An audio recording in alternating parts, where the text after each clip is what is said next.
अंतर्राष्ट्रीय कवि है, ये है वो है, देश के कोने कोने में गए। मैं आज तक कोने में नहीं गया बाबूजी। मैं किस लिए कोने में जाऊं जब यहां गोष्ठी हो रही है तो। लेकिन सच्ची बात यह है कि मेरे को प्यार करते हैं और बिंदल जी ने तो मेरा वो सफ़र शुरू देखा है जब से आरंभ किया है।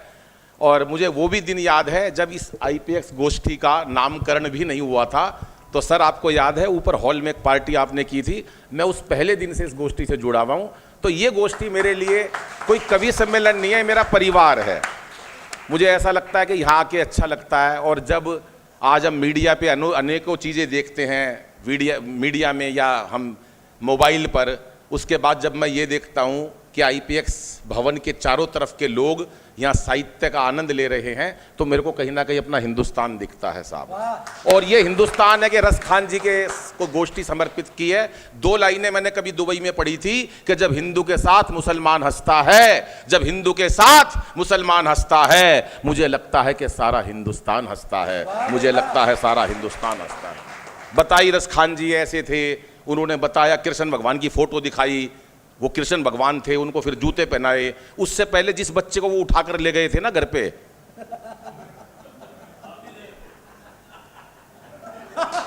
वो इस जन्म में ये बन गया। बस तालियां बजाते रहो, हाँ मेरे को, हाँ मजा जब भी आना चाहिए। ये मस्ती की बात है और मस्ती जिंदा रहनी चाहिए साहब आदमी में। टेंशन किस लिए रखें, दुनिया टेंशन में बैठी है। चूड़ियों की बात करी, इतना अच्छा कविता पाठ किया मैंने, पहली बार प्रवीण भाई को सुना लेकिन अद्भुत पढ़ा। चूड़ियों की बात करी, हमारी ये सुहाग की निशानी हमारी बहनों की, बिंदी हुई, चूड़ियां हुई। अब यहाँ जितनी बहनें बैठी हैं देख लो, सबने छोटी छोटी बिंदी लगा रखी है। परमीला जी देखो, सबने छोटी छोटी। कभी एकता कपूर के सीरियल देखना, जितनी बड़ी बिंदी पाओगी उतनी खतरनाक लुगाई पाओगी भाई साहब।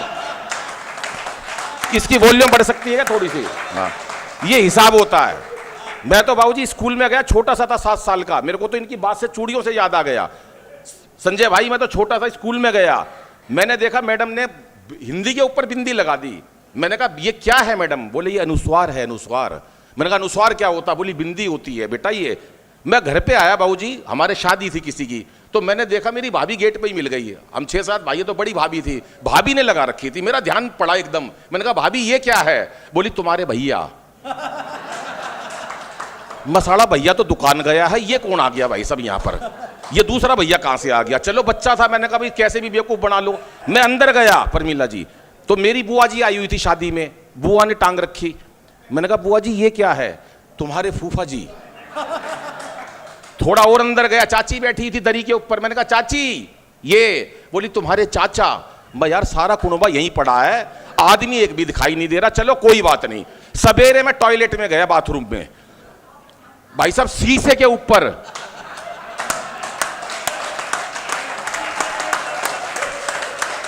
मेरा भाई टंगा पड़ा, टूटी के ऊपर चाचा, और अब सारा सदन तालियां बजा देना। दिक्कत तो जब वो ये कमोड के ऊपर फूफा जी नजर आ रहे थे। मिलकर एक बार बजाओ सारे ताली, क्या बात है। जिंदाबाद। तो जीवन में टेंशन नहीं रखनी चाहिए। इतने बढ़िया मुक्तक पढ़े, इतने बढ़िया सवैया पढ़े, भैया ने इतना बढ़िया गीत पढ़ा। ये हमारी जो परंपरा है ये जीवित रहनी चाहिए। और मैं तो बिंदल जी को और उनकी पूरी टीम को, विकास भाई आप कभी प्रेम करने से मत डरना। अच्छा। चाहे आप शादी हुई ना फिर भी मत डरना। एक ही जवाब देना पत्नी को कि मोदी जी कहते हैं सबका साथ और सबका, तो तेरे को क्या दिक्कत है जब मैं सबका हूं? तो ये भी लाया हूं मैं छाट के बात। बहन जी कोई गलत तो नहीं कही मैंने? हाँ, इतनी। हाँ, प्रधानमंत्री ने कही है, प्रधानमंत्री ने कही है सबका साथ सबका विकास। आप चलते रहो, वरना है संजय भाई, वरना टेंशन ऐसी ऐसी ले लेते प्रदीप भाई साहब, ऐसी टेंशन ले लेते हैं। ये तो बहन जी बैठी है मेरी बहनें। मैं पिछले महीने चला गया अपनी पत्नी के साथ, पार्क है हमारे सामने डिस्ट्रिक्ट पार्क, घूमने चला गया। वैसे ही ये सारी सच्ची बात बता रहा हूँ, जैसे इन्होंने बताई थी कि अभी मैं आंख तेरी बड़ी पसंद थी तो आंखें दिखाती है। मेरे को भी कही थी बिचौलिए ने, जिस टाइम मेरा रिश्ता हुआ, बोले लाला जी, मेरे पिताजी बोले भाई लड़की कैसी है? बोले आंख मूंद के कर दो। अच्छा हमने मूंद ली।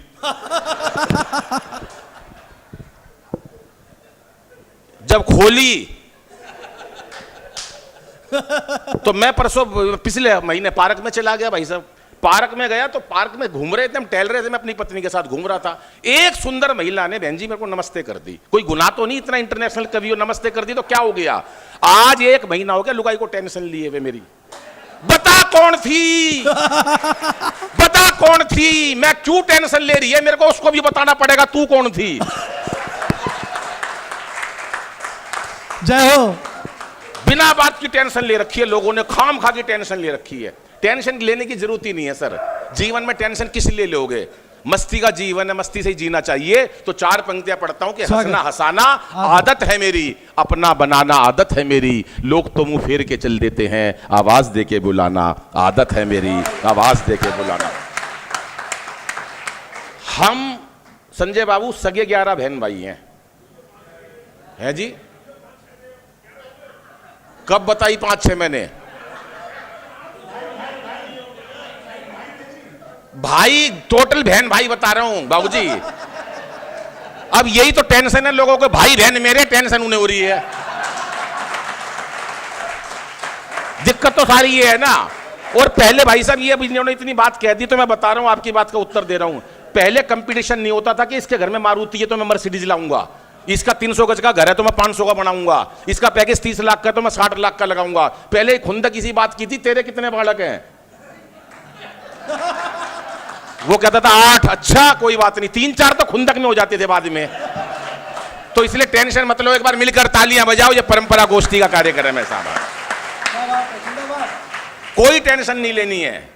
सबके रिश्ते हो गए, सबकी शादी हो गई। हमारे यहाँ 11-21 अग्रवाल परिवार से हूँ, गोयल गोत्र है, नए बाजार में दाल चावल का काम है, बिजनेस है। बिंदल साहब तो जानते हैं हमारे को, मेरे को व्यापार के रूप में भी जानते हैं। और यहाँ कितनी बार मैं आया हूँ। लेकिन दिक्कत क्या होती थी, पहले शादियों में पिताजी बोले भाई तू करेगा क्या, बड़ियों के पैदा हो गए आखिर, तो तू कहाँ इस चक्कर में पड़ गया कविताओं के और संगीत के। 15 वर्षों तक मैंने संगीत सीखा, तो बोले संगीत में पड़ा हुआ भाई शादी भी करनी है। मेरी सबसे घर में ज्यादा लेट शादी हुई 24 साल की उम्र में।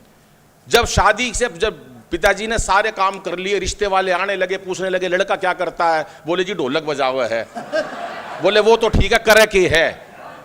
दूसरा आया, क्या करता है, कविता करता है, वो तो ठीक है, करे के है। तो 15-16 रिश्ते सत्येंद्र जी मेरे वापस चले गए। अब क्या करे, पिताजी भी दुखी हो गए मेरे से भी, बिचौलिए से भी। अब एक हास्य कविता का वहां से निर्माण हुआ। मैं पहले राउंड के अंदर केवल आपको हंसाऊंगा और दूसरे राउंड के अंदर आपसे मन की बात करूंगा, जो हमारे देश की बात है, हमारे समाज की बात है, हमारे सैनिकों की बात है, हमारे दर्द की बात है, हमारे हिंदुत्व की बात है। वो दूसरे राउंड में आपसे सब बातें करूंगा। पहले राउंड में मैं चाहता हूं केवल आपसे मस्ती की बात करूं। एक हास्य कविता जो उस टाइम बनी, ये हास्य कविता मेरी पहली कविता जी, जो सब टीवी वावा क्या बात पे पढ़ी, और आदरणीय सुरेंद्र शर्मा जी ने इस कविता को सुनकर लगातार मेरे को पूरे साल लगातार अपने मंचों पर बुलाया कि अनिल ये कविता वास्तव में मौलिक कविता है। एक बार मिलकर तालियां बजाएं, मैं कविता आरंभ करता हूं साहब। कि हालांकि कोई उम्मीद नहीं थी मेरी शादी की, हालांकि कोई उम्मीद नहीं थी, फिर भी एक रिश्ता आया, लड़का कवि है। पिताजी ने बिचौलिए को बड़ी शर्मिंदगी से बताया। बिचौलिया बोला घबराओ मत लाला जी, मैं तो एक से एक निकम्मे लड़कों के रिश्ते करवा देता हूं। बिचौलिया बोला घबराओ मत लाला जी, मैं तो एक से एक निकम्मे लड़कों के रिश्ते करवा देता हूं, फटे पुराने नोट भी पूरे दामों पे चला देता हूं। क्या बात, ये बतलाओ कितना कमा लेता है। पिताजी बोले यार किसी तरह से इज्जत बचा लेता है। नहीं मेरा मतलब ये है, बिचौलिए ने पूछा, मेरा मतलब ये है ये लड़की को भूखे तो नहीं मरने देगा। पिताजी बोले ये भूख ही नहीं लगने देगा। जिस दिन अपनी कविता की 2 पंक्ति मुझे सुना देता है, कम बखत कई दिन की भूख भगा देता है। बिचौलिए ने पूछा तो क्या इन्होंने अपनी कविताओं की कोई पुस्तक नहीं छपवाई? पिताजी बोले उसी में तो लुट गई घर की सारी कमाई। और तो और घर वालों ने इसकी पुस्तक का पन्ना तक नहीं खोला। एक रिश्तेदार ने गलती से 2-3 पन्ने पढ़ लिए थे, भाई साहब वो हमसे आज तक नहीं बोला। अब तो शर्मा जी किसी तरह से इसके हाथ पीले करवा दो, हमें लड़की वालों की सारी शर्तें मंजूर है, तुम ये लड़का पास करवा दो। अब कविता के मध्य में आता हूं। उधर लड़की के पिताजी को पता नहीं कैसे भनक लग गई, उधर लड़की के पिताजी को पता नहीं कैसे भनक लग गई, लड़का इंटर मोहल्ला कवि है। नेशनल तो सुने थे उनने। इंटर मोहल्ला कवि। लड़का इंटर मोहल्ला कवि है, गुप्तचरों से पता चल गई। कहने लगा इतना जुल्म नहीं ढा सकता शर्मा जी, लड़की किसी कवि से नहीं ब्याह सकता। अब बिचौलिया ने देखा यार ये तो बात बिगड़ गई, इसके रिश्ते पहले ही बहुत कम आ रहे हैं और लाला जी ने कह के भेजा ये रिश्ते की बात बनानी है। तो उस बिचौलिए ने मेरे होने वाले ससुर जी को कुछ तर्क दिए और एक एक तर्क पर आपका आशीर्वाद देता हूं, हाथ से कहां से निकाला, आपका प्यार चाहता हूं। सुनिएगा कि लाला जी गरक साहब ये रिश्ता मत छोड़िए। बिचौलिया बोला ससुर साहब से, गरक साहब ये रिश्ता मत छोड़िए, लड़के का बहुत ऊंचा खानदान है। खानदान की ऊंचाई पे ध्यान देना बहन जी, लड़के का बहुत ऊंचा खानदान है, 11वीं मंजिल पे इनका मकान है। बस यही ऊंचा खानदान है। लड़के के पास अपार संपत्ति है। उसने सोचा कई प्लाट पड़े होंगे आईपीएक्स में 3 साइड ओपन। लड़के के पास अपार संपत्ति है। बोला क्या संपत्ति है? बोला एक एक कविता कई कई करोड़ की है, बस यही संपत्ति है। और इस वाले जो उसने मेरे समर्थन में तर्क दिया, पूरे सदन का इस सत्यता पे एक एक आशीर्वाद चाहूंगा कि लड़का परम ज्ञानी और विद्वान है। गरक साहब ये रिश्ता मत छोड़िए, लड़का परम ज्ञानी और विद्वान है, दाहिने हाथ में 2-2 अंगूठे हैं, बहुत भाग्यवान है। लड़का परम ज्ञानी और विद्वान है, दाहिने हाथ में 2-2 अंगूठे हैं, बहुत भाग्यवान है। बिचौलिए की बात में दम था, बिचौलिए की बात में दम था। वो कौन सा 28 रेगरपुरा वाले प्रोफेसर अरोड़ा से कम था।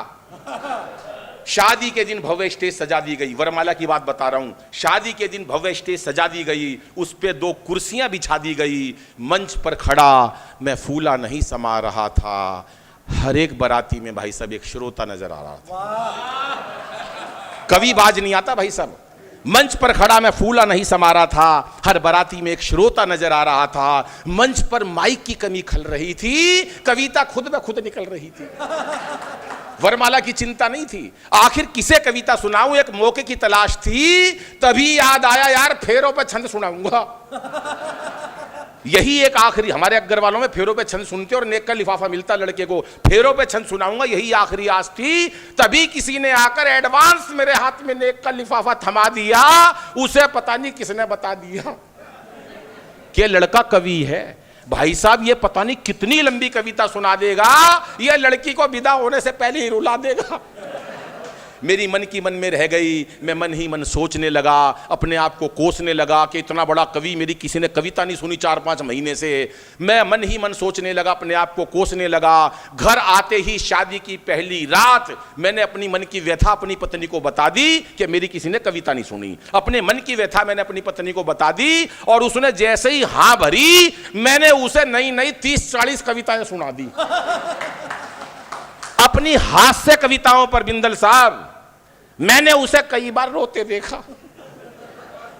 रो रही थी वो हास्य कविता पे, मैंने उसे कई बार रोते देखा और जब करुण रस की रचनाएं सुनाई तब खुश होते देखा। पता ही नहीं चल रहा कौन पागल है दोनों में से। कविताओं की गहराई में वो इतना खो गई भाई साहब, मुझे नहीं पता चला कब सो गई। और उस दिन ये एहसास हुआ, तालियां बजाना, उस दिन ये एहसास हुआ कि नारी वास्तव में ही त्याग की मूरत है और एक सफल कवि बनने के लिए भाई साहब पत्नी की बहुत जरूरत है, पत्नी की बहुत जरूरत है, पत्नी की बहुत जरूरत है। हास्य रचनाएं यूं तो भरमार हैं, लेकिन मंचों पर चुटकुले बहुत हो गए हैं। मैं भी जब काव्य पाठ करता हूं मंचों पर लगभग 25-30-40 चुटकुले सुनाता हूं। लेकिन ये एक ऐसा मंच है जहां पर मेरे को मन से कविताएं सुनाने का मन करता है। और जगह हम बहुत मोटा लिफाफा लगाकर थोड़ा सुनाते हैं, यहां हमें लिफाफा बहुत थोड़ा मिलता है। कविताएं हम इतनी सारी सुनाते हैं क्योंकि बिंदल जी से जब भी बात होती है वो कहते हैं अनिल क्या लेगा। मैंने कहा सर मैं आपसे तो मांग ही नहीं सकता। फिर भी वो कहते तू चिंता मत कर, 7-8 हज़ार की तो मैं ताली ताली बजवा दूंगा। तो एक बार बजा दो, कितने हजार की तालियां बजा रहे हो जरा? 2000 की हो गई, बढ़ाओ थोड़ी। आदरणीय शायद ओम प्रकाश है विधायक महोदय, सर आइएगा, स्वागत है आपका। बोलो बाबूजी प्रणाम। सर नमस्ते सर।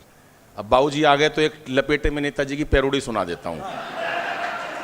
हाँ अभी मेरे को एकदम रस चेंज, आज कहा ना कि सारे रंग दिखाने हैं। कितने लोग देखते हैं नेताजी लपेटे में? अरे बड़ी तगड़ी टीआरपी यार मेरी तो, तूने कम पेमेंट में बुला लिया। जरा एक बार तालियां बजाओ, सुनाता हूँ। थोड़ी आवाज बढ़ेगी क्या इसकी? थोड़ी आवाज बढ़ाओ ब्रिजमोहन, थोड़ी सी बढ़ा दे यार, गा के पढ़ना, गला कहीं से खराब हो रहा। हल्की आवाज बढ़ा दे, हल्की बढ़ा दे। हाँ हाँ भाई ठीक कि जो पूछेंगे तुमको बताना पड़ेगा। इको बढ़ गया दोस्त, इको ज्यादा हो गया, गूंज रहा है ना हॉल। ये बहुत लगभग 3-4 महीने पुरानी पैरोडी है, जब केजरीवाल साहब अंदर गए। देखो यहां पार्टी का मामला नहीं, केवल मस्ती की बात है ना, मस्ती की सुनिएगा बात। तो केजरीवाल साहब से ईडी सीबीआई पूछताछ कर रही थी। अभी पीछे से चीते लाए मोदी जी बाहर से। मैंने एक चीते से पूछ लिया, मैंने कहा यहां पर तो सीबीआई ईडी चल रही है, तुम्हें डर नहीं लगा? चीता बोला नहीं, मैं तो वहीं से भाजपा ज्वाइन करके आया हूं। तो कोई जरूरत नहीं है मोदी जी से, किसी प्रकार से कोई दिक्कत नहीं है, वो जो करते हैं वो बहुत बढ़िया करते हैं। और आज मोदी जी का जलवा पूरा देश बोल रहा है। एक बार ऐसे प्रधानमंत्री के लिए भी जोरदार तालियां बजाएं साहब। हमारे संजय बाबू का कोई मुकाबला नहीं है। मैं उतरा, मैंने कहा 500 रुपए खुले देना। भाई साहब 130 रुपए दे दिए। अरे मैंने कहा 500 रुपए दो, 130 दे दिए। मैंने कहा बाकी, बोले 370 खत्म। कर लो, क्या करोगे किसी का? एक से एक लोग पड़े हैं। तो जब केजरीवाल जी ईडी सीबीआई के चक्कर में घिर रहे थे, तो एक पैरोडी मेरी जो बड़ी वायरल हुई, वो मैं सुनाता हूं। जेल जाने से पहले की बात बता रहा हूं कि जो पूछेंगे तुमको बताना पड़ेगा। ईडी बुलाए चाहे सीबीआई पूछे रे तुमको जाना पड़ेगा। ओए जो पूछेंगे तुमको बताना पड़ेगा, बताना पड़ेगा। अंतरा सुन के मजे लेना। सतेंद्र ने अंदर से आवाज दी है। तालियां थोड़ी हैं साहब। इस पंक्ति पे झूम गए थे जो नेता बैठे थे भाजपा और कांग्रेस के, कि सतेंद्र ने अंदर से आवाज दी है। सारी प्लानिंग मिलकर आपने की है। आलाप सतेंद्र ने अंदर से आवाज दी है। सारी प्लानिंग मिलकर आपने की है। उसी दोस्ती, अरे उसी दोस्ती का कर्जा चुकाना पड़ेगा। जो पूछेंगे तुमको बताना पड़ेगा, बताना। मीटिंग हुई कांग्रेस की, खड़गे साहब बैठे, सारे बोले भाई चुनाव होने वाला है, मोदी जी कह रहे हैं, हम ये कह रहे हैं कि हमारी, खड़गे साहब बोले मोदी जी की टक्कर में कौन लड़ेगा? तो कोई नहीं बोला कि उनके सामने कौन खड़ा होगा। बोले भाई कोई तो खड़ा हो, किसी की हिम्मत नहीं पड़ी। तो उन्होंने केजरीवाल साहब से पूछा, अखिलेश से पूछा, भैया उनके सामने खड़े हो गए? तो उन्होंने एक पैरोडी के माध्यम से पूछा। मस्ती लेना, 1.5 मिनट की पैरोडी है, बहुत बढ़िया। ये भी बहुत सुपर हिट हुई, जिसपे कई करोड़ वायरल हुई, वो सुनिएगा। क्या पूछा खड़गे साहब ने मोदी जी के सामने कि 2024 में मोदी जी को कैसे है हराना,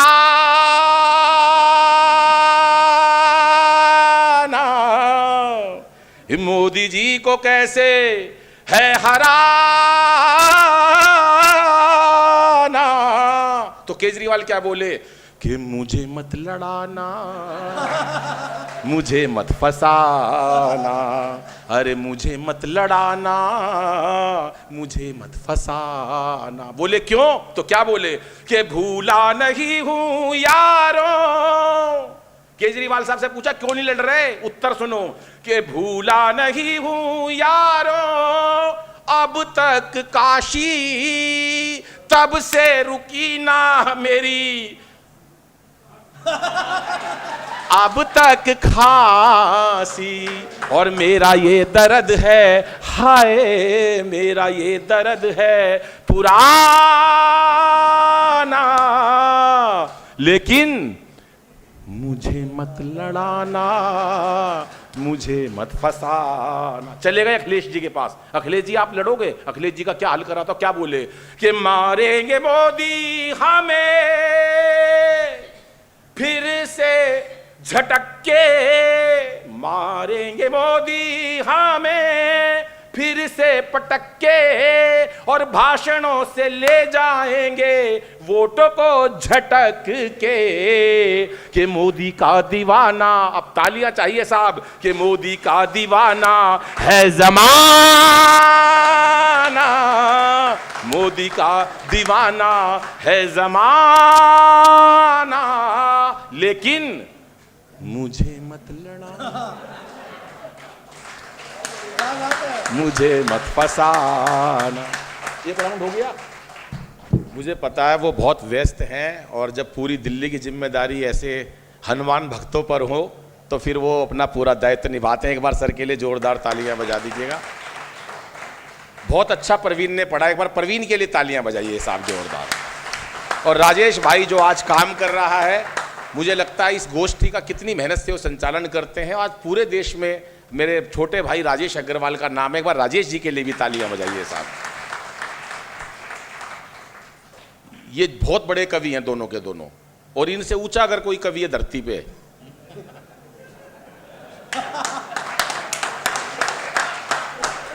नहीं वो है जी, है मोदी जी की मत पूछो सर, ये इतने बड़े नेता हैं। मैं आज से नहीं जानता हूं प्रकाश जी को, मेरी कम से कम 1856 से जान पहचान है।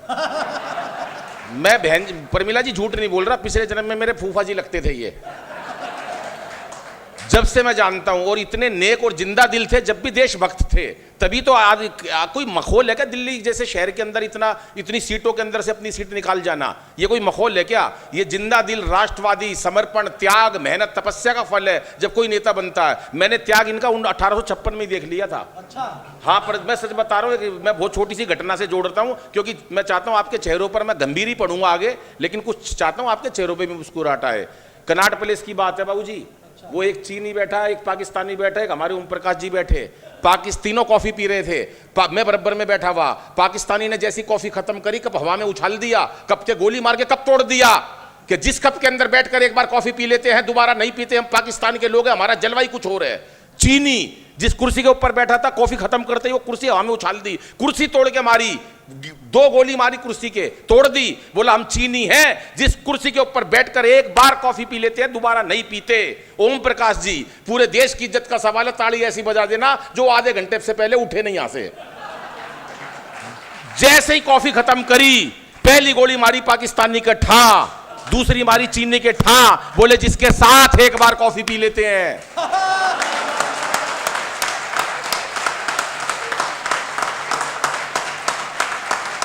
दोबारा नहीं पीते। अभी मेरे को 15 दिन पहले मिले विधानसभा में, मेरे से बोले नहीं मेरे साथ कॉफी पी ले। मैंने कहा नहीं सर मैं नहीं पीऊंगा। देखो अब ये चेहरे पर मुस्कुराहट आई ना, आप कहीं चले जाओ सर ये वाली मुस्कुराहट नहीं ले पाओगे, क्योंकि ये मुस्कुराहट यहीं मिलती है। दुनिया ने टेंशन बना रखी हर काम को। मैं तो मूलतः हरियाणा से हूं, तो हरियाणा की मस्ती तो हरियाणा की है। और छोटी सी 1-2 बात और भी बता देता हूं। एक हरियाणा के बच्चे से पूछ लिया मास्टर जी ने, बेटा कांग्रेस की स्थापना किसने करी, इसका जन्म कब होया? बच्चा हमारे रोहतक का था। बोला मास्टर जी मन्ना नहीं बेरा, कांग्रेस की स्थापना किसने करी, इसका जन्म कब होया? पर नू बेरा इसका नाश कौन करेगा? एक बार खुल के तालियां बजा दो जरा जोरदार।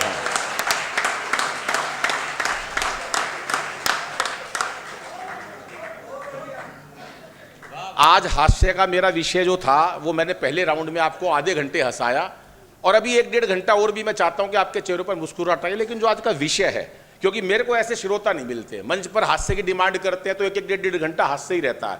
मेरे को मेरी मन की रचनाएं पढ़ने का टाइम नहीं मिलता। आदरणीय बैठे हैं, मैं ज़्यादा देर तक नहीं लंबी कविताएं पढ़ूंगा सर, आप बैठेंगे तो मैं पढ़ लूंगा। पर मैं बाबूजी आप मेरे को भी छोटा मोटा मत समझो।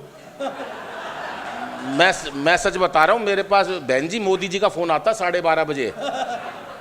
धारा 370 हटी, किसी को नहीं पता देश में, वो सोच रहे हैं कि किसी ने हटाई। मेरे पास बहन जी 12:30 बजे फोन आया था मोदी जी का। बोले नील क्या करना है? मैंने कहा हटा दो। ऐसे मत देखो घूर के। इनके पास बाबूजी आपके पास आया कभी मोदी जी का फोन? नहीं आया, मेरे पास आता है। फिर दोबारा बहन जी आया, बोले राम मंदिर का क्या? मैंने कहा राम मंदिर बनवा दो। तो मैंने राय दी उनको राम मंदिर बनवा दो, तो वो राम मंदिर बना। ये सब नोटबंदी हुई, मेरे पास फोन नहीं आया, इसके पास आया, तो गलत राय दी ना इसने, तो ये हो जाता है। अभी मेरे से कह रहे थे अनिल इतनी तूने देश में काम करे हैं, इतना तू बड़ा कवि है, कोई तूने आज तक निस्वार्थ काम करा है, कुछ चीज ले ले। मैंने कहा क्या? बोले पद्म श्री ले ले। ये मान ही नहीं रहे मेरी बात, विश्वास ही नहीं कर रहे हैं। ऐसा नहीं कि कम पैसों में आ गया तो विश्वास नहीं करोगे। बोले पद्म भूषण ले ले। मैंने कहा नहीं जी कोई बात नहीं। आखिरी में बात ठहरी कि पद्म भूषण दे दो अनिल को। तो बाबूजी मैं सच बता रहा हूं, इतना बड़ा त्याग करा हो ना। अब ये बाबूजी से मैंने कहा ओम प्रकाश जी से 15 मिनट बैठो, ये समय का त्याग है। मैंने भी बहुत तगड़ा त्याग कर रखा है। मेरे से बोले पद्म श्री ले ले। मैंने कहा कब दोगे? बोले आज का दिन बताया था शाम को 5 बजे। बोले द्रौपदी मुर्मू और मैं खाली है, ले ले आज। मैंने एक ही बात कही, मैंने कहा आज वो ओम प्रकाश जी आएंगे IPX भवन में और मेरे को कविता पाठ सुनेंगे। ये पद्म श्री तो मैं बाबूजी फिर ले लूंगा।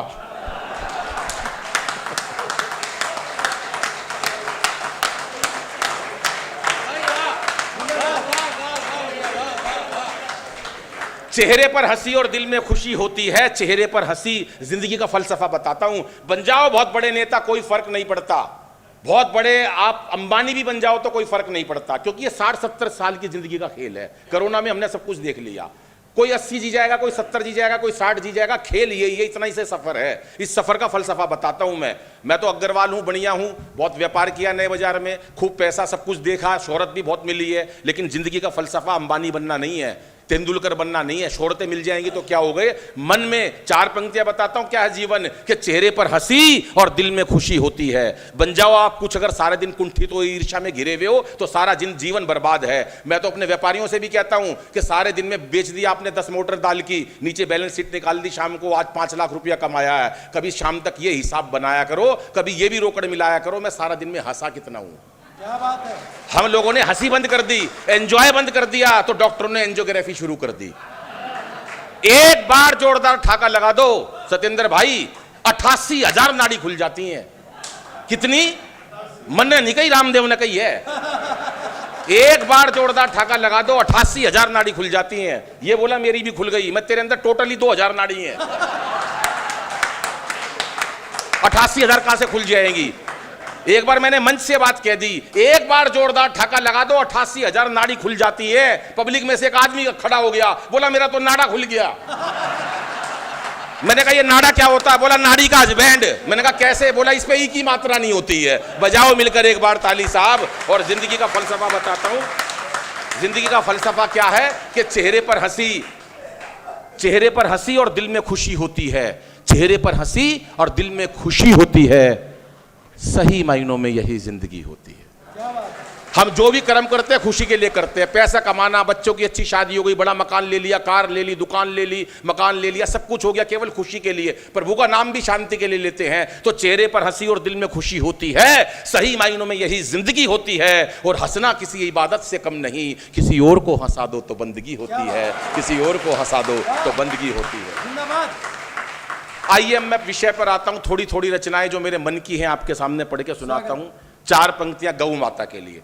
छोटे छोटे विषय रखूंगा, 2-2, 3-3 मिनट के। आपको पता भी नहीं चलेगा कब हमारे ये 15-20 मिनट पूरे हो गए, क्योंकि एक समय निर्धारित है कि इस समय पर हमको कार्यक्रम समाप्त करना है। क्योंकि आदरणीय ओम प्रकाश जी जो सनातन हमारे देश, हमारी गौ माता, हर चीज से जुड़े हुए हैं। मुझे लगता है कहीं अगर वो उनका जरा सा भी इस तरफ ध्यान होगा तो उनको अच्छा लगेगा और वो आशीर्वाद भी देंगे। सुनिएगा गौ माता के बारे में 4 पंक्तियां जो 10 साल पहले लिखी थी। शायद अब कभी 5-4 साल बाद अब सुनाने का अवसर मिला। सुनिएगा कि माँ, हम बचपन में होते थे तो माँ हमें सिखाती थी कि बेटा गंगा माँ, ये धरती मैया, ऐसे बोलते थे।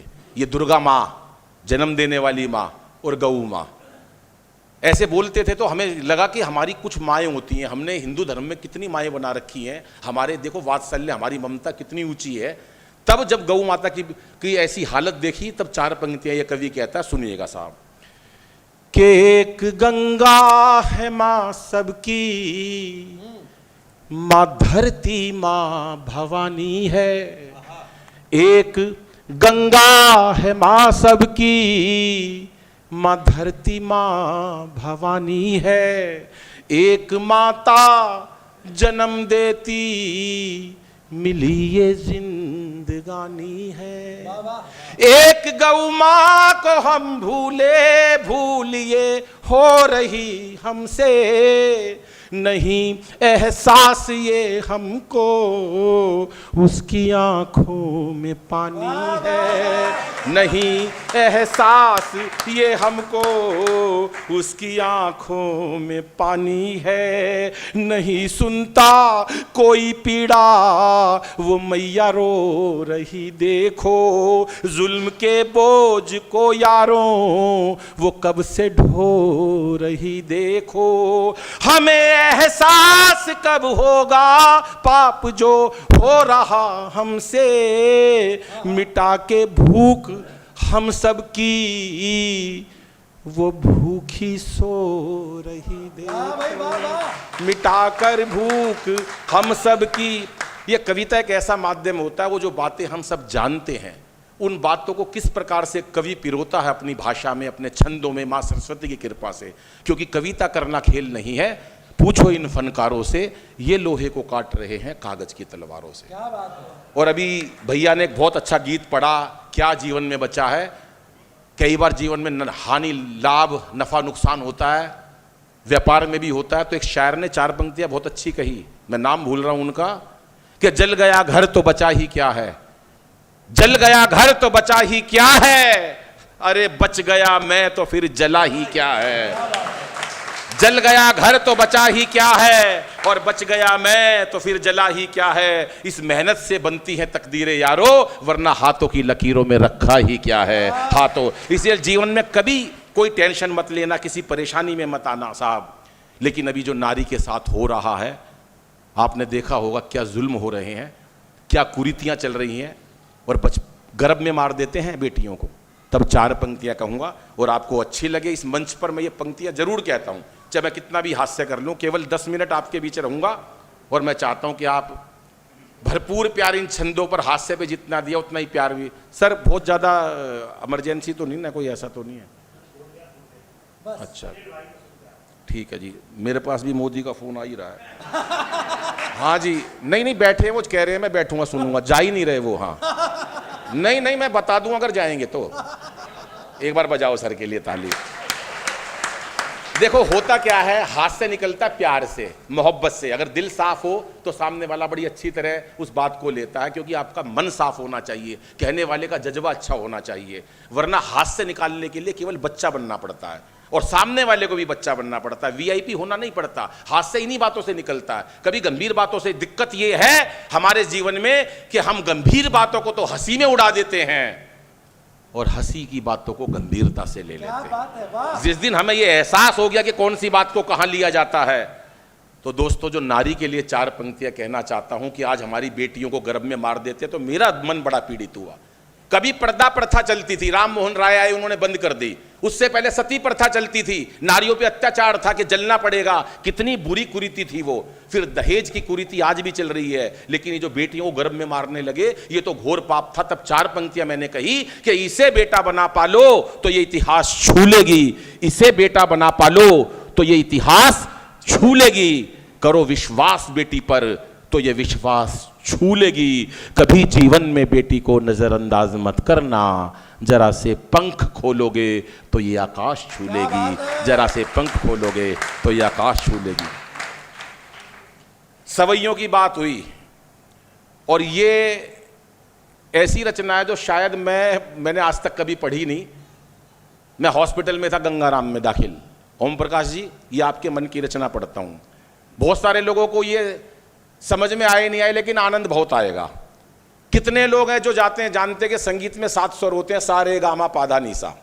सब जानते हो सा रे गा मा पा धा नी सा। मैंने 10-15 वर्ष संगीत सीखा, सीनियर डिप्लोमा किया तबले में, सीनियर डिप्लोमा किया गायकी में। गुरु छोटे लाल जी जो दिल्ली टीवी के म्यूजिक डायरेक्टर हैं, उनसे मैंने सीखा। तो सुरों को जब बजाते हैं तो कभी रेसा लगता है, कभी सारे लगता है, कभी मारे लगता है, कभी सा लगता है, कभी मागा लगता है, कभी धारे लगता है, कभी पारे लगता है। तब जब ये मिल मिला के कॉम्बिनेशन बनता है, तब हमारा गीत निकलता है, पैरोडी निकलती है। तो श्री कृष्ण भगवान से पूछा कि हे प्रभु, आप जब भी बांसुरी बजाते हो, मैंने हजारों सवैये सुने, ऐसे ऐसे सवैये लिखे, मेरे भाई ने कमाल कर दिया। लेकिन मैंने अपनी तरह का एक सवैया लिखा है, आप सुनना कि इस सवैये में क्या विशेष बात हो सकती है। कि कृष्ण भगवान से पूछा, हे कृष्ण भगवान, आप जब बांसुरी बजाते हो आप बहुत प्यार करते हो, हम गोपियां आपसे इतना प्यार करती है, राधा मीरा आपसे प्यार करती हैं, भले ही मीरा बाद में आई लेकिन दिल में तो पता नहीं कब से वो प्यार करती थी कृष्ण भगवान से। कोई एक जन्म का रिश्ता नहीं होता, ये भक्ति का रिश्ता लाखों करोड़ों साल का होता है। बोले कन्हैया ऐसा कैसे करते हो आप लोग कि हमसे प्यार ही नहीं करते, सारा दिन बांसुरी बजाते रहते हो। तो कृष्ण ने जो जवाब दिया वो मेरी कल्पना है। और आप यकीन मानना, जिस टाइम मैं बेड पे था गंगाराम हॉस्पिटल में लगभग 2 वर्ष पहले, तो इस कविता को ठीक कर रहा था उस बेड पर लेटे लेटे, जब मेरा एक ऑपरेशन हुआ था। और उस कविता को मैं वहां से आधी घर पे लिखी और आधी उस हॉस्पिटल में लिखी। तो नर्स पूछ रही थी कि सर आप क्या कर रहे हो, तो मैंने कहा कुछ नहीं, मैं अपने मन के उद्गार लिख रहा हूं। तो ये कविता क्या है, छोटी सी भूमिका बनाता हूं कि कृष्ण भगवान के जो भक्त रहे, नरसी का भात भरा, विदुर जी का साग खाया, धन्ना की गईं चराई, द्रौपदी की लाज बचाई। और कृष्ण का वास्ता किन चीजों से रहा, जो मुख्य बातें हैं, यमुना तट से रहा, पनघट से रहा, गगरी से रहा, गोवर्धन पर्वत से रहा, मोर के पंख से रहा, होली के रंग से रहा, राधा से रहा, मीरा से रहा, गोपियों से रहा, मटकी से रहा, मिश्री माखन से रहा, बांसुरी से रहा, उस गैया माता से रहा, यशोदा माता से रहा, प्रेम और रस के प्रतीक रहे, नाग के फन पर नाचे, मुरली से रहा, माधव उनका नाम, और कन्हैया और मनमोहन। इस मुक्तक में ये सारी चीजें आएंगी इस सवैया के अंदर। सुनना कि कृष्ण जी ने क्या जवाब दिया। आप भी पहली बार सुनोगे, मस्ती लेना साहब कि क्या बोले वो। बोले कन्हैया तुम सारा दिन बांसुरी बजाते रहते हो। तो कृष्ण ने क्या जवाब दिया कि मैं ये बांसुरी नहीं बजाता, इसमें से तो तुम्हारा नाम निकलता है, क्योंकि वो तो छलिया थे। कृष्ण का तो कोई जवाब नहीं है, वो तो परम योगी 16 पुरुषों 16 कला के अवतार थे। उन्होंने जो उत्तर दिया वो सुनिएगा, क्या बोले वो कि 7 सुरों में छिपे सारे प्यारे। सत्येंद्र जी मोबाइल छोड़ दो, सिर्फ मजे ले, सुनो और तालियां बजाना जहां बात अच्छी लगे। सुनिएगा कि 7 सुरों में छिपे सारे प्यारे, वो जिसने भी कहना से प्रीत लगाई। प्रदीप जी आपका विशेष आशीर्वाद, क्योंकि आप संगीत से जुड़े हुए हो और आप भी अगर ध्यान से सुनोगे तो बहुत आनंद आएगा। ये अद्भुत रचना है कि 7 सुरों में छिपे सारे प्यारे, वो जिसने भी कहना से प्रीत लगाई। रेधा के स्वर में छिपी राधे राधे, तो मारे के स्वर में छिपी मीराबाई। रेधा के स्वर में छिपी, परमिला जी आपका आशीर्वाद चाहता हूं कि रेधा के स्वर में छिपी राधे राधे, तो मारे के स्वर में छिपी मीराबाई। पा सारे गामा पा, पा सुन मोर की पाखुरी झूमे, तो गाने भी गैया की टेर सुनाई। माँ सारे और मिस्री में क्या आता है, मी सरी माँ सारे। पासुन मोर की पाखुरी झूमे, तो गाने भी गैया की टेर गुंजाई। माँ सारे बाजे तो मिश्री सी घोले, जो बांसी की जाई में देवे सुनाई। माँ सारे बाजे तो मिश्री सी घोले, जो बांसी की जाई में देवे सुनाई। रेगा में होली का रंग और रेगा में होली का रंग समाया, तो गापा को सुनते ही गोपियां आई। माँ से है माते यशोदा की ममता में, कान्हा ने माखन मटकी चुराई। अब सुनना गिरधर गारे धारे के, गारे में गिरधर, गारे में धारे में गिरधर गूंजत, गारे में धारे में गिरधर गूंजत, चारों दिशा में ही धूम मचाई। मानी से मान रखे मन मोहन, माधा से माधव ने तान बजाई। मारे से मान रखे मन। अब सुनिएगा साहब, नी और रे, नीरे से नीर बहे यमुना तट, नीरे से नीर बहे यमुना तट, और सारे से सिर पर नाग नचाई। के नीरे से नीर बहे यमुना तट, सारे से सिर पर नाग नचाई। पागा से पग पग पानी से पनघट, गागारे सुनते ही गगरी उठाई। के पागा से पग पग पानी से पनघट, गागारे सुनते ही गगरी उठाई। रेसा से रास रचे नित मोहन, पामा से प्रेम की प्रीत लगाई। सानी से सुंदर श्याम सलोने ने, सरगम में छवि देखे दिखाई। के सानी से सुंदर श्याम सलोने की, सरगम में छवि देवे दिखाई। और अब उनके 4 भक्त सुनना कि नीरे से नीरे सा, नरसी में क्या आता है, नारस, यानी नी रे सा। अब देखिए कहां शब्दों का प्रयोग और सरगम को कैसे ढाला है कि नी सा नरसी का नाम पुकारे। नीर, जब मैं नीरे सा बजाता हूं तो नरसी भक्त निकलता है। नीरे सा नरसी का नाम पुकारे तो धानी से धन्ना की गौएं चराई, और नीरे में नारी की पीर सुनी तब दौड़ पड़े प्रभु लाज बचाई। द्रौपदी के नीरे से नारी की पीर सुनी तो दौड़ पड़े प्रभु लाज बचाई। सागा से साग विदुर घर खाया, सा और गा, सागा से साग विदुर घर खाया तो त्याग दिए प्रभु मेवा मिठाई। और ये सब आपसे कहना चाहता हूं कि रेसा से छंद रसीले सुनोगे तो, मैं आपको कह रहा हूं ये कि रेसा से रस, रेसा से छंद रसीले सुनोगे तो पारे से पार करेंगे कन्हाई।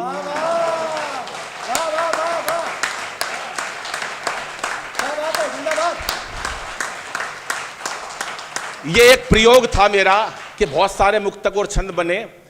अब मैं एक अंतिम कविता पढ़कर अपना स्थान लूंगा और इस कार्यक्रम को विराम देंगे। 7:20 का समय हो गया है, 7:30 तक मुझे बोला गया था, तो मैं एक अंतिम ऐसा गीत सुनाना चाहता हूं जो गीत मुझे बहुत प्यार करते हैं वीरस के कवि। मैं वीरस का कवि नहीं हूं, मैं हास्य का कवि हूं, लेकिन मेरे मन में उद्गार जगते हैं तो मैं माँ की कविता भी पढ़ता हूं, बेटियों की भी पढ़ता हूं।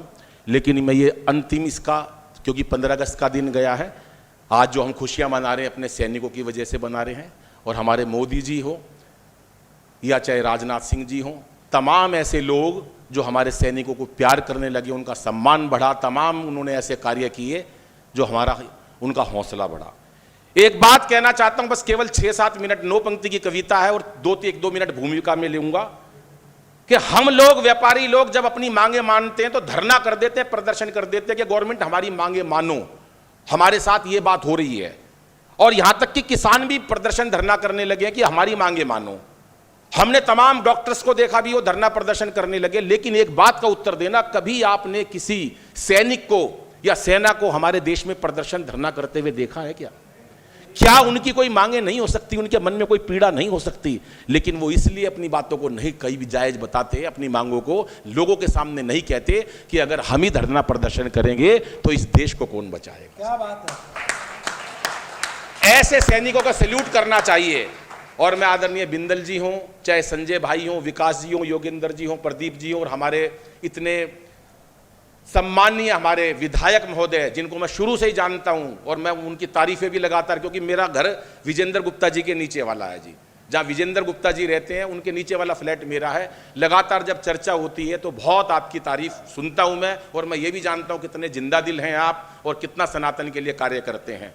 दोस्तों, देश में वो सैनिक सीमा पर खड़ा है, गोली लग जाती है, उसे पता 2-3 मिनट में मरने वाला हूं, जाने वाला हूं, शहीद होने वाला हूं, तो उसके मन के उद्गार क्या हो सकते हैं? मेरी सिर्फ कल्पना है, आपको अच्छी लगे तो आज का समापन बहुत बेहतरीन ढंग से उन सैनिकों के चरणों में ताली बजा के करना, सुनना मेरी क्या कल्पना है उन सैनिकों के लिए। और ये भाषा साहित्यिक नहीं है प्रमिला जी, देशी भाषा का प्रयोग किया है, क्योंकि वो बेटे नेताओं के नहीं होते, वो बेटे साहूकारों के भी नहीं होते, वो गांव के बच्चे होते हैं जो सेना पर लड़ते हैं, गरीब परिवारों के होते हैं जो देश के लिए जान देते हैं। इसलिए मैंने शब्दों का प्रयोग भी वो करा जो बड़ा सहज और सरल हो। सुनना अगर अच्छा लगे तो आपका प्यार चाहूंगा। हाँ भाई सुनो कि श्वास का अंतिम पहर हूं, थोड़ी सी वॉल्यूम बढ़ानी पड़ेगी दोस्त। श्वास का अंतिम पहर हूं, हो गई जीवन की शाम, अरे मेरा अंतिम गीत सुन लो फिर हमारी राम राम। मेरा अंतिम गीत सुन लो फिर हमारी राम राम, फिर हमारी राम राम। अक्सर मैं ये गीत गाते हुए बहुत भावुक हो जाता हूं। हास्य का कवि हूं, हर कवि भावुक होता है, अतिरिक्त भावुक होता है। जब मैं ये कविता पढ़ता हूं मेरा मन अंदर से बहुत नम हो जाता है। तो आप बड़े मन से सुनेंगे तो मुझे अच्छा लगेगा, क्योंकि ऐसे श्रोता मिलते नहीं हैं। श्वास का अंतिम पहर हूं, हो गई जीवन की शाम, अरे मेरा अंतिम गीत सुन लो फिर हमारी राम राम। उसे पता भी मेरा शव मेरे घर पहुंचेगा। कितना दुख होगा मेरे माँ और मेरे पिता को, मेरी पत्नी को। है तो इंसान ही ना, चाहे सीमा पर लड़ रहा है, लेकिन भीतर हाड़ मांस का पुतला ही तो है। संवेदनाएं और मोह और प्यार तो है ना। तो क्या कहता है कि घर जाओ तो ये बोल देना, शायद उनको कुछ शांति मिल जाए। तो क्या कहता है वो कि जब मेरी लाश घर पे जाए, मेरा शव जाए, तो ये बात बोल देना कि हो गया बेटा समर्पित भारती की शान में, हो गया बेटा समर्पित भारती की शान में। फिर जन्म लूंगा पिता से कहना हिंदुस्तान में, फिर जन्म लूंगा पिता से कहना हिंदुस्तान में। और माँ का दिल बड़ा रोता है साहब। हो सकता है उसको चैन पड़ जाए ये लाइन कहने से कि हो गया बेटा समर्पित भारती की शान में, अरे फिर जन्म लूंगा पिता से कहना हिंदुस्तान में। और माँ से कहना पा लिया है, रो मत मेरी माँ, माँ से कहना पा लिया बेटे ने जन्नत का मकाम। अरे मेरा अंतिम गीत सुन लो फिर हमारी राम राम, मेरा अंतिम गीत सुन लो फिर हमारी। साउथ भारत के एक नेता ने कहा, मिल जाते अशोक चक्र पद्मश्री, अशोक चक्र परमवीर चक्र नेताओं, इनको शहीदों को। उसके बाद अखबार में पढ़ा कि उनकी विधवा पेंशन के लिए चक्कर लगा रही है। 8-10 साल पहले जब ये मैंने खबर पढ़ी तो मन को बड़ा पीड़, लाइन काट दी गई बिजली की, पैसे नहीं थे जमा कराने के लिए। तो कैद कभी भी शहीद ये बात, सैनिक ये बात नहीं कहता, लेकिन अनिल अग्रवंशी कहता है कि आप बेशक हम शहीदों को पदक मत दीजिए, आप बेशक हम शहीदों को पदक मत दीजिए। रो रहा परिवार बेबस ख्याल उनका कीजिए, भूख से बच्चे न तड़पे कर दो इतना इंतजाम। अरे मेरा अंतिम गीत सुन लो फिर हमारी राम राम। और अंतिम 3 पंक्तियां पढ़ता हूं साहब। एक बहन की आंखों में आंसू आ गए हैं सुनकर भी। ये मेरा देश है, हम चाहे कितने भी आज एडवांस हो जाएं, लेकिन मुझे पता है ये मेरा परिवार है, मेरा हिंदुस्तान है। हो जाए अमेरिका बहुत आगे पैसों में, जापान टेक्नोलॉजी में हो जाए, चाइना बड़े बड़े खड़ी कर ले बिल्डिंग, कोई फर्क नहीं पड़ता। ये हिंदुस्तान, ये मानव संस्कृति और सभ्यता संस्कारों से चलती है, और संस्कार का मुकाबला मेरे भारत के लिए कोई नहीं कर सकता दुनिया में। मेरा भारत पहले भी नंबर 1 था, आज भी संस्कारों में नंबर 1 रहेगा। जहां मां की बात सुनकर, देश की बात सुनकर बहनों की आंखों में आंसू आ जाते हैं, तो ऐसे जगह पर यह कविता पाठ, अंतिम 3 पंक्तियां पढ़ता हूं और आज की गोष्ठी को विराम देंगे भरपूर तालियों के साथ। खड़े हो जाते हैं वो ऊपर जाकर -10 डिग्री के अंदर। हम 4 डिग्री में दिल्ली के अंदर खूब हिलते हैं, कई रजाइयों के बावजूद भी चैन नहीं आता, हीटर लगाने के बावजूद भी। 45 डिग्री तापमान के अंदर हमको एसी चाहिए, 30 डिग्री के अंदर भी, लेकिन वो 60 डिग्री में खड़े होते हैं। दोस्तों, हमें कभी चिंता नहीं होती कि सीमा पर, चाहे वो मेरे पुलिस वाले भाइयों, चाहे वो हमारे सैनिक भाइयों, कितनी मेहनत से जाते हैं। साउथ भारत के एक नेता ने बयान कर दिया, अरे मर जाते हैं तो क्या हो गया, पैसे भी तो मिलते हैं तनख्वाह के। यहां इतने लोग बैठे हैं, अगर आज विधायक महोदय कह दे 5 लाख रुपए मैं देता हूं और सीमा पर कोई खड़ा होकर दिखा दे, साहब ये जज्बा है जो देश के लिए धड़कता है, पैसों के लिए जान नहीं दी जा सकती साहब। ये मेरा हिंदुस्तान का सैनिक है जो सिर्फ जज्बे के लिए, पैसा तो एक माध्यम है रोटी चलाने के लिए, वो तो भगवान ने ड्यूटियां बांट रखी है, लेकिन क्या किसको ड्यूटी दी है ये ईश्वर की मर्जी है। तो साहब अंतिम 3 पंक्तियां पढ़ता, वहां केवल तिरंगा होता है, कोई नहीं होता। और जब हम मरते हैं तो ये सोचते हैं हमारे को ये चाहिए, मेरा बंगला कहां है, मेरा बच्चा कहां है, मेरा पोता कहां है, मेरी कितनी जायदाद पड़ी है। लेकिन सैनिक अगर जाता है तो क्या सोचता है, अंतिम 3 पंक्तियों में अगर आपको लगे कि मैंने आत्मा चीर के रख दी है, तो एक एक श्रोता की भरपूर तालियां चाहूंगा, सुनिएगा साहब। सैनिक जाने वाला है, अंतिम 2 मिनट, अंतिम 10 सेकंड कि धड़कने अब गीत वंदे मातरम गाने लगी। अंदर से आवाज आ रही है धड़कनों के, धड़कने अब गीत वंदे मातरम गाने लगी। अलविदा ए दोस्तों अब नींद सी आने लगी। अलविदा ए दोस्तों अब नींद सी आने लगी। मूंद कर आंखें करूं मैं उस तिरंगे को सलाम।